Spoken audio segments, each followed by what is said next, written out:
We begin tonight with breaking news. Another break-in at Rihanna's home. And Stu Medell shows us live over the Hollywood Hills scene. Stu?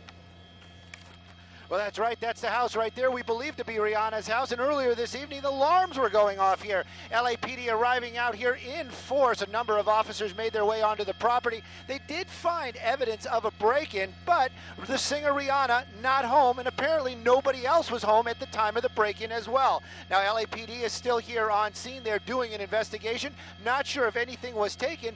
Neighbors did tell LAPD, though, that they did see suspects fleeing in a silver vehicle after the alarms went off. Live in Sky 2 over the Hollywood Hills, I'm Stu Medell. Back to you two in the studio. And more breaking news. We have learned the alleged serial killer who struck in downtown L.A. and in Santa Monica had been deported 6 times. And police are also linking him to the disappearance of family members in Texas. They say he has a long criminal history. CBS 2's Tom Wade is live in Santa Monica with those deportation details. Tom. And Pat, those are new details breaking tonight. As we've been reporting, 4 of the attacks happened here in Santa Monica. One of them at the pier just behind me where a father was killed. And now we've learned that the accused killer was deported a half-dozen times.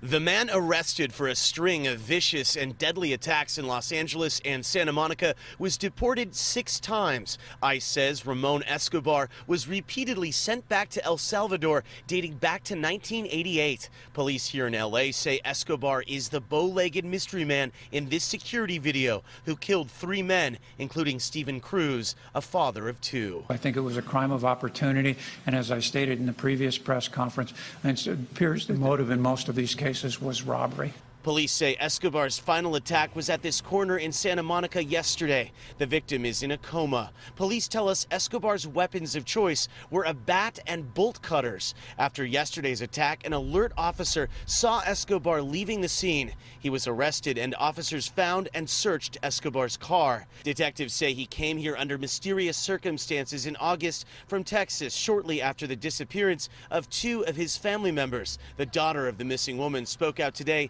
near Houston about Escobar's arrest. This is something that you see on the TV. I'm sure like everybody else would, and you never think it's going to happen to you. My mom, she was his biggest advocate. She loved him as she would a son. Escobar spent 5 years behind bars from 1995 to 2000 in Texas for a burglary. For reasons we still do not know, a judge ruled in 2016 to allow Escobar to stay in the country even after he re-entered illegally. And after that judge ruled in his favor in 2016, Escobar was rearrested in November of 2017 on an assault charge. Reporting live in Santa Monica, I'm Tom Wade, CBS 2 News. Thanks, Tom. Developing news tonight at LAX and airports across the country over a computer glitch. Yeah, it caused a ground stop that had some Delta passengers waiting on the tarmac for hours. Suzanne Marquez is live at LAX. Jeff and Pat, I talked to one family. They were leaving Orlando for Atlanta. They boarded onto their flight at 6:45 after this IT problem was technically fixed, but they didn't take off until 9:20. That's almost 3 hours of waiting, and that's just one example. Christy Collins, traveling from Las Vegas to New York, tweeted at 9 p.m. Same people in line, still seeking the help Delta has yet to provide. Hashtag 10-hour delay. In Atlanta, frustrated folks are waiting for people to get off planes. It was actually early, landed on the ground, and she's been on that plane not moving for an hour and a half. And they just pulled them off the taxiways. And from what I understand from a connection here in Atlanta, they had like 45, 50 planes sitting out there because they couldn't get into a gate because they can't move. The second largest airline in the United States had issued a ground stop for U.S. flights, which prevents planes from departing. Delta says no flights that were already in the air at the time were affected. Neither were international flights. At Terminals 2 and 3, the only changes we saw was to an arrival from Nashville, Tennessee. It was canceled. Delta doesn't know how long it will take to return all of its services to normal. Reporting live at LAX, I'm Suzanne Marquez. Pat and Jeff, back to you. All right, thank you, Suzanne. A building inspector is accused of hiding a miniature camera in a Rancho Palos Verdes City Hall restroom. Andrew Jensen from Huntington Beach is also suspected of hiding a camera in a nearby business restroom. He's being held on $450,000 bail. Now to those new developments tonight in Brett Kavanaugh's nomination battle. Yeah, we know who will lead the questioning of Judge Kavanaugh and his accuser, Christine Blasey Ford, on Thursday. And we've also learned when the Senate Judiciary Committee will vote on his nomination.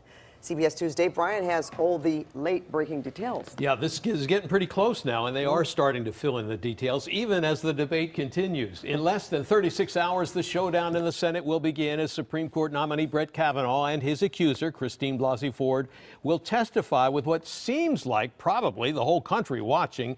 And tonight, we know who will be leading the questioning for the Republicans. Fearing that their own tough questions might be taken as harassing Christine Blasey Ford when she testifies about her sexual assault allegations against Supreme Court nominee Brett Kavanaugh on Thursday, the Wall Street Journal first reported tonight that Republican senators on the Judiciary Committee, all men, have chosen Rachel Mitchell, seen here in file video from Phoenix, the Sex Crimes Bureau chief from Maricopa County, Arizona, to lead the GOP interrogation.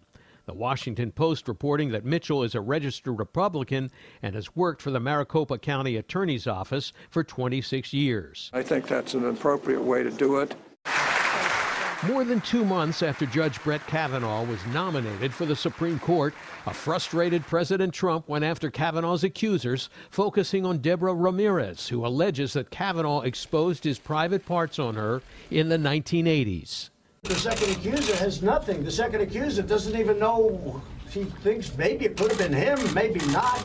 She admits that she was drunk. And some Republican senators also raised doubts about the accusers. So you think these women are making it up?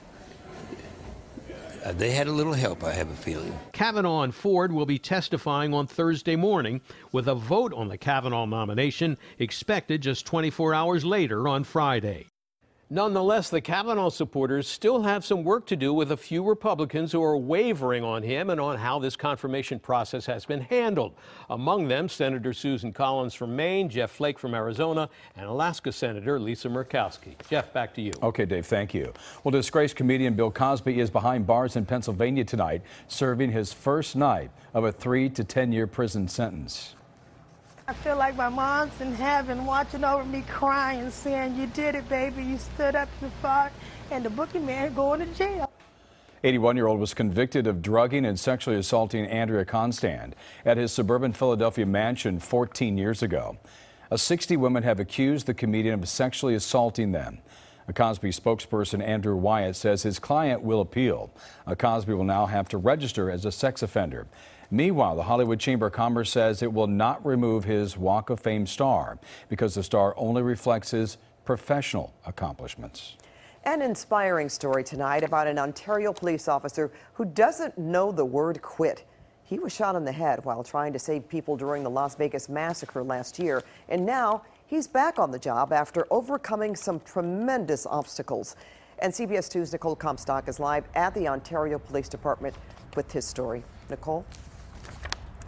Pat, as you can imagine, this has been an incredibly difficult and emotional year for this police officer, but he was incredibly determined to get back to work. What's your name? Behind the counter. Okay. At Ontario PD. What's the address? Michael Gracia 1055. is working through his second day back on the job. It's a little nerve-wracking because my speech, but I'm working that. It's a miracle the 25-year-old police officer is standing here. Last October, he was shot in the head while off duty at the Route 91 Harvest Festival in Las Vegas. Gunshots. From there, I can't remember. It's a blessing that he can't remember the impact that injured his brain, the massacre that left 59 people dead and hundreds more wounded. He woke up in the hospital grateful to be alive, but unable to speak. I was like a baby trying to talk again. I learned my ABCs again. It was a painstaking process, learning to pronounce sounds again, then words, and eventually sentences. To get better so I can take care of my daughter and fiance. And just a week shy of 1 year later, he's recovered so well, he was cleared to get back to work. He plans on making his way back to patrol, but for now, he's serving the community in-house as he heals. He's amazing. He's an amazing officer. Ontario PD is very lucky to have him. And the police department says Officer Gracia is an inspiration to them all. In Ontario tonight, Nicole Comstock, CBS 2 News. Thank you, Nicole. And stay with CBS 2 as we mark 1 year since the Las Vegas mass shooting. We'll be in Las Vegas broadcasting live on Sunday and Monday. A singer Childish Gambino suddenly leaves his own concert. Now a local show is postponed. That story is ahead. Plus, a woman says she got put through the ringer at a Dodgers game because of the T-shirt she was wearing. And happily ever after, for real. What women are now doing differently that's changing the divorce rate. A little late for me. Coming up, everybody. Thank you, Pat. Weather's on the way. Thanks for the commentary. 5 ex-wives, is that right? You know, it's never too late for Garth. And here's a look at the guest tonight on The Late Show with Stephen Colbert.